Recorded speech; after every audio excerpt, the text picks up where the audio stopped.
Quando a posteriormente. pessoa já tá ali no meio, talvez a gente pensa às vezes que é só um menino ou uma menina, um jovem, mas muitas vezes é também uma pessoa mais idosa que já tá ali numa fase mais depressiva, não encontra, né, quer preencher a mente, igual você falou, que às vezes a pessoa quer fugir da realidade.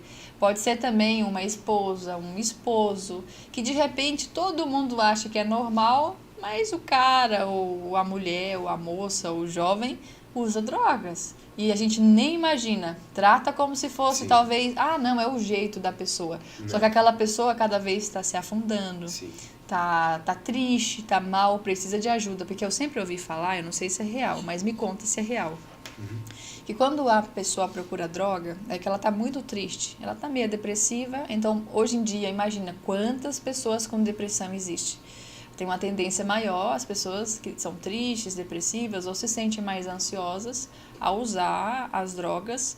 E depois que passa o efeito da droga, que é como se fosse a ressaca, falam que bate uma depressão e uma tristeza extrema, que a pessoa só sente alegria quando utiliza de novo. Exatamente. Isso é real? Total, total. A pessoa, quando ela se sente triste ou desinteressante sobre algo, e quando ela recorre ao uso da droga, ela sente prazer. A droga, ela é prazerosa, Ela porém ela preenche é o vazio do destrutiva. pensamento num mundo Sim, diferente. por isso que muitas pessoas que costumam fazer o uso de maconha falam assim, eu vou fumar um para relaxar. Por quê? Porque ela vai fumar isso porque ela não consegue lidar com os problemas que ela realmente tem. A Porque vida quando real é demais para a ela. vida real é demais para ela. E eu sei que muitas pessoas que fazem uso disso, total discordam. É claro que eles discordam. Aí julga às vezes a pessoa que toma. Imagina, uma pessoa que toma um remédio para depressão porque é necessário, tá se cuidando. Sim, Toma um remédio para dormir porque é necessário. É uma droga, mas é necessário, tá cuidando da saúde, tá tentando melhorar. Mas uma pessoa que não está cuidando do emocional, não está cuidando da saúde, nunca procurou ajuda, tá triste, aí vai lá usar uma droguinha de vez em quando, acha que está no controle, igual você falou. sim. Começa assim, no controle, É, é o bonzão, né? Tudo de bom. Aí depois perde o controle total. E daí não fica só de vez em quando. Fica sempre, porque se você passa por um luto, imagina.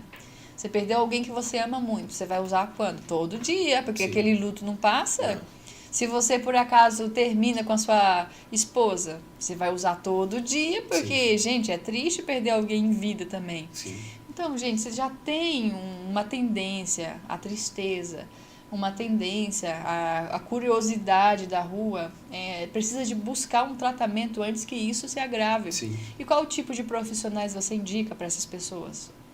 Olha, para essas pessoas que têm consciência de que elas estão nisso, é procurar um psicólogo, um terapeuta, o que tiver mais próximo.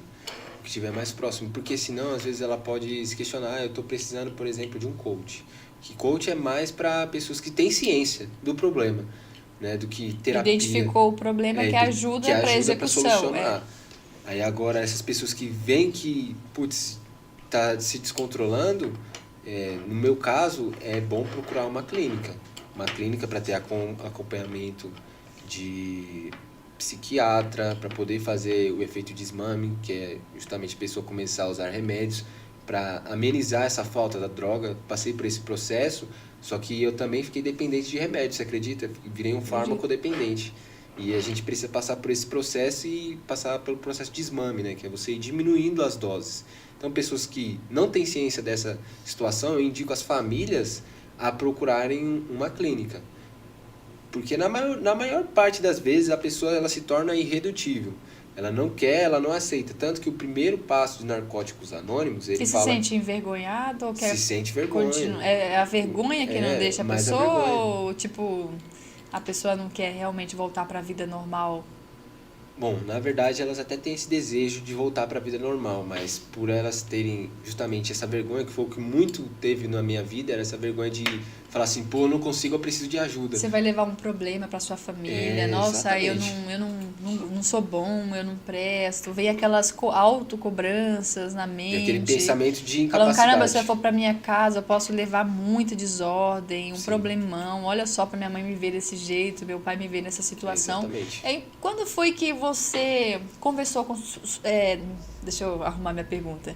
Você chegou a conversar com a sua família ou a sua família percebeu depois, assim, que você já estava usando? Olha, Ou durante? eu assumi para os meus pais, acho que foi em 2016, que eu era usuário de maconha. Porém, eu já utilizava Mas outras eles coisas. não tinham percebido? Não chegaram a tocar no assunto? Acho que sim, porque eu tenho uma história um pouco difícil com meu pai, que ele sempre foi muito, como posso dizer, rígido.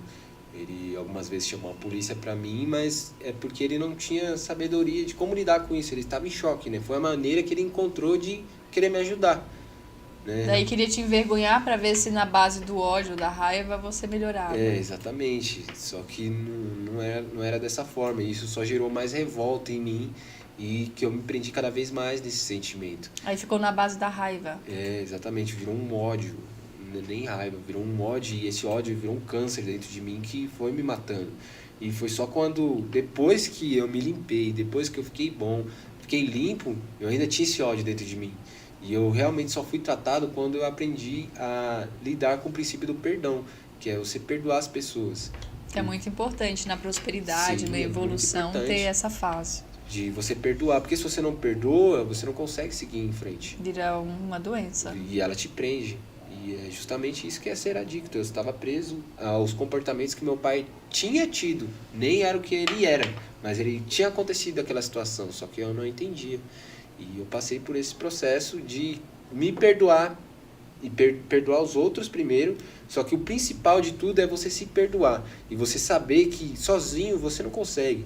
Nós somos seres individuais, mas nós somos seres sociais. Nós precisamos um do outro para compartilhar nossas ideias, nossas experiências, e viver em tribos, né? E viver em comunidades, porque senão a gente não consegue lidar com os nossos problemas. Às vezes a gente só precisa desabafar com alguém para a gente se sentir melhor. Então a gente tem essa necessidade de estar em contato, conexão com outras pessoas que fazem sentido para a gente. E normalmente pessoas assim que tá no início de depressão, elas se afastam da sociedade. Elas não querem ter mais contato. E tá aí o grande problema. Mesmo uma pessoa que tenha depressão, ela tem que se manter em contato com outras pessoas, ela tem que se manter em contato com a luz solar. Por quê? Porque falta até vitamina D. A falta da vitamina D acaba com a nossa cognição. Olha para você ver como que é tão impressionante o nosso corpo, né? E como que a gente precisa... A natureza completa, gente. É perfeita, né? Então, pessoas que começam a ter essa depressão, elas querem se afastar da sociedade. Só que estar em sociedade é o que nos faz ser quem nós somos. Faz a gente ter a nossa particularidade, a nossa autenticidade e faz a gente ter um sentido de vida. Porque imagina se a vida fosse só você.